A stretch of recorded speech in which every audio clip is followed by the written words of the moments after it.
দেখি ছবিগুলো কেমন হয়েছে। I am pregnant. শান্তা, তুমি প্রেগনেন্ট? ভাইয়া, তার আগে এই ফাইলটা তুমি আগে দেখো।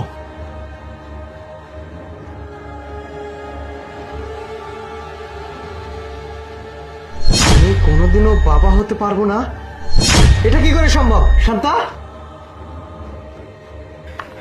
কিন্তু আপনি বাইরে যান, এটা আমাদের ফ্যামিলি ম্যাটার। নয়ন, তোর ভাবি আমাকে দেখাচ্ছে যে আমি প্রেগনেন্ট, আর তুই এই রিপোর্টে দেখাচ্ছিস যে আমি কোনোদিন বাবা হতে পারবো না। এটা কি করে সম্ভব? হ্যাঁ, তুই কি বলতে চাচ্ছিস আমাকে? কি শুধু কি ভিডিও দেখলেই হবে?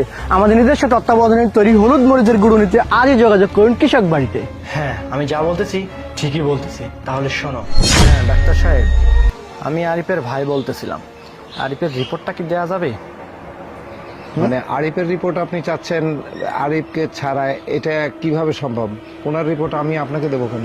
আপনি আমাকে এই জন্যই দেবেন যে আমি আপনাকে কিছু এটার বদলে টাকা দিব, বুঝতে পারছেন? আরিফের রিপোর্টটা যদি দেন আপনি লালে লাল হয়ে যাবেন, দিবেন কিনা সেটা বলেন। শুনুন, অ্যাজ এ ডাক্তার হিসেবে আমি এটা কখনই করতে পারি না। আর আপনি যে অফারটা আমাকে দিচ্ছেন না, খবরদার আপনি কখনই, আমাকে তো দূরের কথা, আপনি কোনো ডাক্তারকে এই কথা বলবেন না, তাহলে কিন্তু ফেঁসে যাবেন।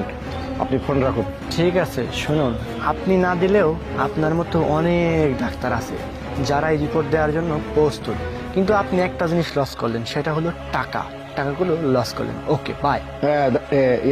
ম্যান সব দাঁড়ান। আচ্ছা, আপনি কত টাকা দিবেন আমাকে? 10,000 টাকা দেবো আপনাকে আমি। আর একটু বাড়িয়ে দেন। আচ্ছা ঠিক আছে, আমি রিপোর্টটা আপনাকে আমি দিচ্ছি, আপনি আসুন। ঠিক আছে, আমি আসতেছি, আপনি রিপোর্টটা তৈরি করুন। ওকে। বুঝতে পারছো, এই মহিলাটা কোনোদিনও মা হতে পারবে না, তুমি কোনোদিনও বাবা হতে পারবে না। আর তোমাকে লিখে দেখাচ্ছে কি তুমি না ও নাকি প্রেগনেন্ট। ওর সব মিথ্যে নাটক। কি রে, একদম তুমি বিশ্বাস করো, আমি সত্যি চুপ। আমাকে তুই দাঁড়া ভাইয়া, দাঁড়া। কি বলতেছেন আপনি, বলেন। আমি সত্যি প্রেগনেন্ট, তুমি আমার কথা বিশ্বাস করো। আমি সত্যি কথা বলছি। নয়ন, আপনি সত্যি কথা বলতেছেন? এটা কি সত্যি কথা বলে? কখনোই না। আপনি কোনোদিনও মা হতে পারবেন না। আপনি শুধুমাত্র প্রেগনেন্ট হওয়ার নাটক করছেন। এই বাড়িতে ঢুকছেন আমাদের যা কিছু ছিল সবকিছু হাতিয়ে নেওয়ার জন্য। দাঁড়িয়ে দাঁড়িয়ে কি দেখতেছিস? বের করে দেখে। তুই আমার চোখের সামনে থেকে চলে যা, তোর এই চেহারা আমি দেখতে চাই না। আর তুমি আমাকে, আরে প্লিজ। হ্যাঁ, জীবনটা একদম শেষ করে দিয়েছে।